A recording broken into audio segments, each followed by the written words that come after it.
you very much. All right, let's turn now to Dr. Elizabeth Clayborne. She is an emergency physician at the University of Maryland School of Medicine. Dr. Clayborne, good to see you. Let's first talk about the schools that are reopening in New York, as we just heard from Miguel Marquez. We heard from Dr. Birx this morning from the White House Coronavirus Task Force, emphasizing how mask mandates can help schools stay open.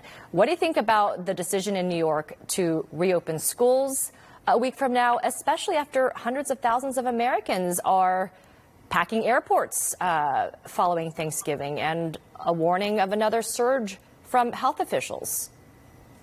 Absolutely. Well, thank you for having me, Amara. I think as a frontline provider, a lot of us are bracing for this surge on top of the surge that we've been talking about for several weeks. And there is some concern with, going back to school. I do think there's some risk involved, which is why it's important for the public to listen to their local public health officials.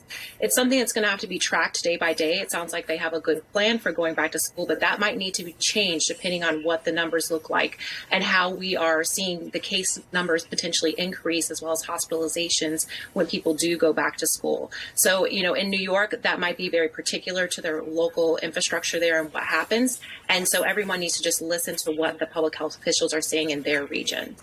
Also about Thanksgiving holiday travel quickly, because Admiral Brett Giroir, who is also on the White House's coronavirus task force, was recommending that people get tested if you had traveled over the Thanksgiving holiday.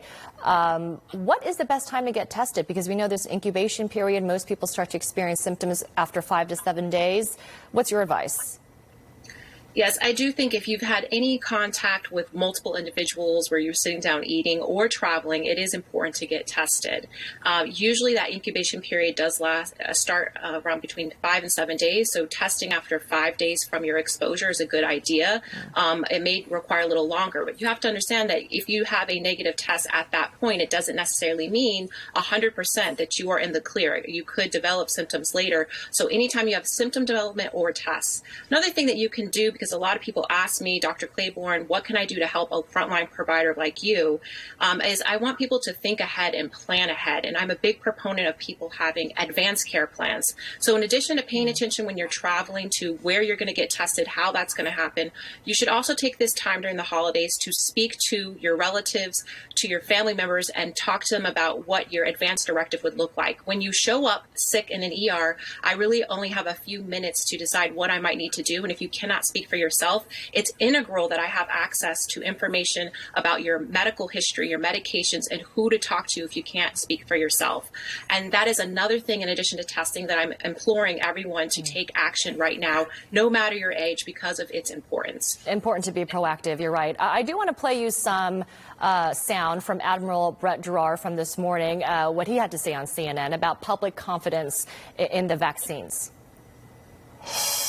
How are you going to convince Americans to take this vaccine? So I want to make sure that all Americans know that these vaccines have been tested in tens of thousands of individuals. There are independent data safety monitoring boards. There's going to be an independent, transparent review. The Pfizer vaccine will have an advisory committee on December 10th. All the data will be out there. The Surgeon General and myself and all the team are really out trying to educate the public. We have to see what the data show, but all indications are this is an extremely safe vaccine. Do you think that's going to be enough to reassure or comfort anyone who might feel skeptical, even though there's so much safety data out there about the efficacy and safety of these vaccines?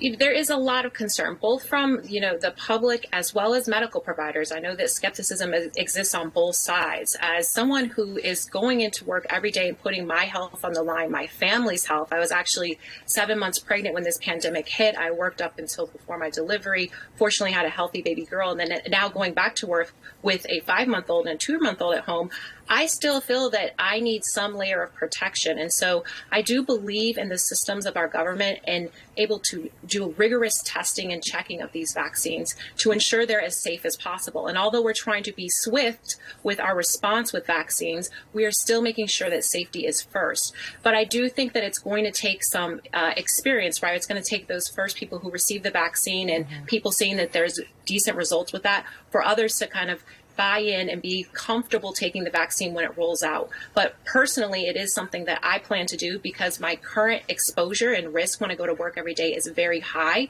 and anything that can add a layer of protection to me is helpful. Dr. Elizabeth Clayborne, thank you, and congratulations on your baby. I also have a 5-month-old, so I think we had COVID babies around the same time. Thanks so much for joining us. I appreciate it.